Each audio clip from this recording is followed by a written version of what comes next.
என் நண்பார்ந்த அனைத்து சேவல் சோக்காளிக்கும் வணக்கம் கைஸ். இன்றைக்கான வீடியோ என்னன்னு சொல்லிட்டு பார்த்தீங்கன்னா, குளிர்காலத்தில் இந்த மழை டைம்லேயும் வந்து சேவல்களை எப்படி பாதுகாக்கலாம் அப்படின்னு சொல்லிட்டு தான் அந்த வீடியோக்குள்ளே போகிறதுக்கு முன்னாடி நம்ம சேனலுக்கு யாராவது புதுசாக இருந்தால் மறக்காமல் சப்ஸ்கிரைப் பண்ணி பெல் பட்டன் ஆளில் வச்சுக்கோங்க. சேவல் கோழிகளை வந்து கூண்டை விட்டு வெளியே எடுக்காதீங்க. கூண்டுலேயே வச்சு முடிஞ்ச அளவுக்கு இற வைக்க பாருங்கள். சேவல் கோழிங்க அடைச்சி வச்சுருக்க கூண்டை வந்து முடிஞ்ச அளவுக்கு வந்து சுற்றி கவர் பண்ணி வச்சுக்கோங்க.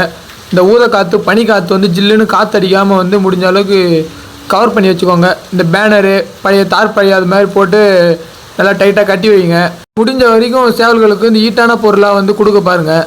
கோதுமை இது மாதிரி பொருள்லாம் வந்து ஹீட்டான பொருள். ஆல்ரெடி உங்கள் சேவல் கோழி வந்து உறங்குதுன்னு சொல்லிட்டு பார்த்தீங்கன்னா டாக்ஸின் 250 அப்படின்ற இன்ஜெக்ஷன் வாங்கிட்டு வந்து உறங்குற கோழியை எடுத்து ஒரு 1.5 ml வந்து ஜஸ்ட்டில் அடிச்சு விடுங்க. இது இல்லாமல் வந்து அமாக்சிலின் 250 இது வந்து சளி மாத்திரை, இது வந்து ஒரு மாத்திரை போட்டு விடுங்க. முடிஞ்ச அளவுக்கு வந்து மழை டைமில் குளிர் டைம்லேயும் வந்து சுடுதண்ணியை யூஸ் பண்ண பாருங்கள். நார்மலாக மற்ற சேவல்களுக்கும் இந்த டாக்ஸின் 250 அப்படின்ற இன்ஜெக்ஷன் வந்து ஜஸ்ட்டில் அடிச்சு விடுங்க.